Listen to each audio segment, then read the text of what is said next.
Assalamualaikum warahmatullahi wabarakatuh. Halo semuanya, pada kesempatan kali ini kami dari kelompok 3 akan mempersembahkan video tentang protein. Sebelum masuk ke video, kami akan memperkenalkan diri terlebih dahulu. Anggota kelompok kami, yang pertama Alika Malia dengan NIM 247211003, kemudian Miftahul Istiqomah dengan NIM 247211014 dan Noviantika Putri Cahyani dengan NIM 247211020. Kak, kamu lagi minum apa? Aku lagi minum susu. Kamu belum sarapan? Belum. Oh, jadi kamu minum susu? Iya. Soalnya susu tuh mengandung protein yang tinggi. Sebelumnya, tahu nggak sih kalian apa sih sebenarnya protein itu? Nah, protein itu merupakan makromolekul penting yang berfungsi sebagai penyusun utama sel dan jaringan tubuh kita. Secara kimia, protein tersusun dari asam amino yang saling berikatan kuat melalui ikatan peptida. Kemudian membentuk rantai panjang yang biasanya disebut polipeptida. Nah, sebagai komponen vital, protein memiliki peran yang sangat penting dalam berbagai proses biologis. 5 manfaat utamanya bagi tubuh antara lain: 1. Membangun dan memperbaiki jaringan yang rusak serta membentuk jaringan baru. Yang kedua, membentuk enzim sebagai katalisator reaksi, hormon untuk regulasi tubuh, dan antibodi yang krusial untuk sistem kekebalan tubuh. 3. Mengatur keseimbangan cairan di dalam dan luar sel, serta menjaga pH darah agar tetap stabil. 4. Sebagai sumber energi cadangan, karena menghasilkan 4 kilokalori per gram, terutama saat karbohidrat dan lemak tidak dapat mencukupi kebutuhan energi. 5. Serta secara fundamental mendukung pertumbuhan sel dan organ serta mempercepat proses penyembuhan luka atau cedera.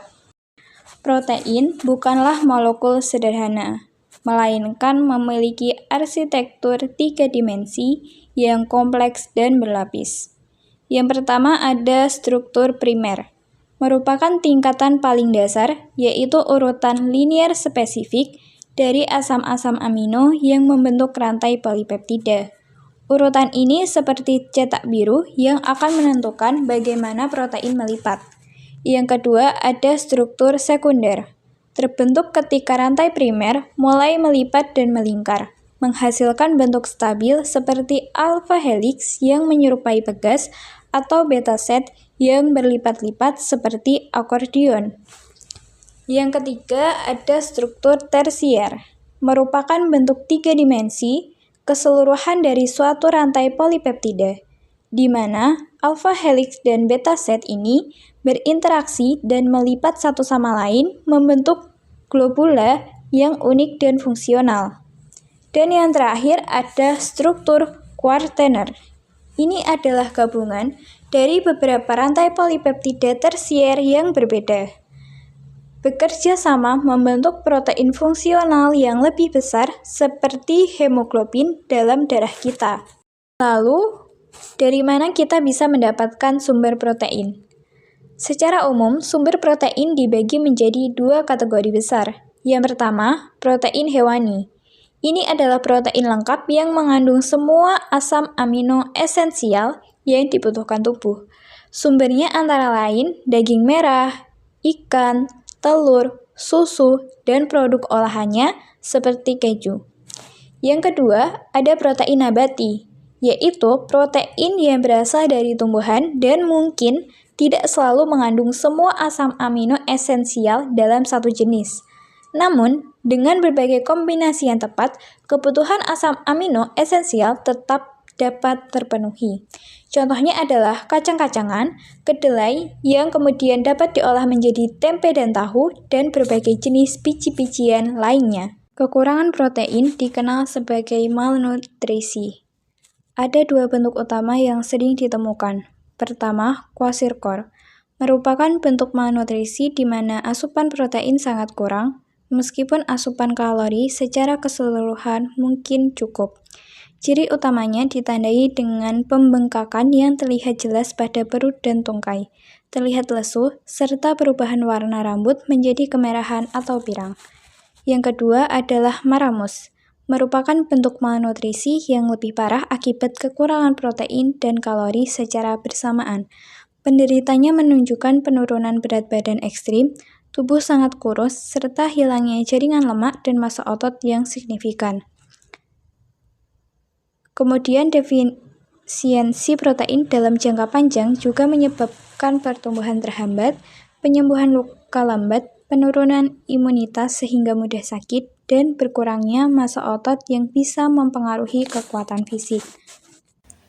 Next, kita masuk ke pembahasan tentang metode pengujian protein, yaitu ada metode kualitatif dan metode kuantitatif.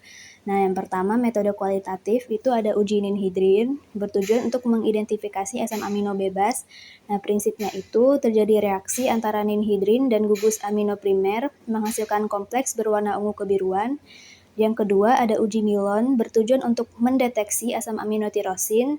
Prinsipnya gugus fenol pada tirosin bereaksi dengan ion merkuri dalam reagen Milon sehingga terbentuk warna merah. Nah, yang ketiga ada uji Biuret. Tujuannya itu untuk mengidentifikasi adanya protein. Prinsipnya itu ion Cu2 atau tembaga dalam suasana basah berikatan dengan 2 atau lebih ikatan peptida menghasilkan warna ungu. Nah, kemudian metode kuantitatif. Yang pertama, metode Kejeldal bertujuan untuk menentukan kadar protein total berdasarkan kandungan nitrogen. Prinsipnya itu, sampel didestruksi dengan H2SO4 atau asam sulfat sehingga nitrogen berubah menjadi ion amonium. Kemudian didestilasi menjadi amonia dan ditangkap dalam larutan asam. Jumlah nitrogen dihitung lalu dikonversi menjadi kadar protein menggunakan faktor konversi. Nah, yang kedua ada uji Babcock untuk menentukan kadar komponen tertentu termasuk protein setelah pemisahan kimia. Prinsipnya itu sampel dipanaskan dengan asam sulfat pekat sehingga zat non-protein terlarut. Dan fraksi tertentu termasuk fraksi protein pada modifikasi metode dapat diukur secara volumetrik, menghasilkan nilai persentase kandungan. Sekian dari kelompok 3, mohon maaf apabila terdapat banyak kekurangan. Akhir kata, wassalamualaikum warahmatullahi wabarakatuh dan terima kasih sudah menonton.